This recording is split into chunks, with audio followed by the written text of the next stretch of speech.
தேர்தல் முடிஞ்சு 3 நாள் ஆக போகுது. தேர்தல்ல தோத்தவங்க கூட வெளியில வந்துட்டாங்க. வீட்ட விட்டு வெளியில வந்து மக்களுக்கு ஓட்டு போட்ட மக்களுக்கு நன்றி தெரிவிச்சுட்டு, சாதாரண அரசியல் நடவடிக்கைகள எடுக்க ஆரம்பிச்சுட்டாங்க. பேட்டிகள் குடுக்க ஆரம்பிச்சுட்டாங்க. எல்லாம் பண்ண ஆரம்பிச்சுட்டாங்க. ஆனா தேர்தல்ல ஜெயிச்ச நீங்க, இதுவரைக்கும் வெளியில வந்து மக்களுக்கு ஒரு நன்றி, இந்த தமிழ்நாட்ட நான் எப்படி மாத்தப் போறேன், உங்களோட கனவு என்ன, இந்த மாநிலத்துக்கு என்ன மாரி வளர்ச்சிகள் கொண்டு வரப் போறேன்னு ஒரு வரி, 2 வரி, 3 வரி எதுவுமே பேச முடியல.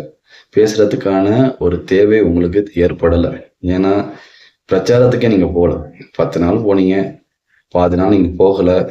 போகாமலேயே எதுவுமே பண்ணாமலே பிரஸ் மீட் குடுக்காமலேயே மக்கள் உங்கள தேர்ந்தெடுத்துட்டாங்க. அந்த தேர்ந்தெடுத்த விளைவு தான் இது. இனிமே அவர் வெளியில வந்து எதுக்குமே ரெஸ்பான்சிபிலிட்டியோ, அக்கவுண்டபிலிட்டியோ எடுக்க மாட்டாரு. ஏன்னா எது பண்ணாலும் என் மக்கள் எனக்கு ஓட்டு போட்டுருவாங்க அப்படிங்கிற ஒரு பெரிய மமதைய நாம தமிழ்நாட்டு மக்கள் அவருக்கு கிரியேட் பண்ணி குடுத்துட்டோம். அவருடைய கான்சன்ட்ரேஷன், ஃபோக்கஸ் முழுக்க முழுக்க எல்லாமே அந்த முதலமைச்சர் நாட்கள்ல எப்படியாவது உட்கார்ந்துடணும் அப்படிங்கிற ஒரு அப்சஷன் கிரியேட் ஆயிருக்கு. ஒரு பவர் அப்சஷன் கிரியேட் ஆயிருக்கு. அதுவும் அவருடைய ரசிகர்கள்ட்ட நீங்க பேசினாலுமே தன்னுடைய தலைவரை, தன்னுடைய நடிகரை எப்படியாவது அந்த நாட்கள்ல உட்கார வச்சணுங்கிற ஒரு பெரிய அப்சஷனை அவங்க உருவாக்கிக்கிட்டு இருக்காங்க. உட்கார வச்சுட்டா போதும், படம் ஹிட் ஆயிட்டது, நாம போயிட்டு அடுத்த வேலையை பார்க்கலாம் அப்படிங்கிற மாதிரி ஒரு நிலைமைக்கு வந்துட்டாங்க.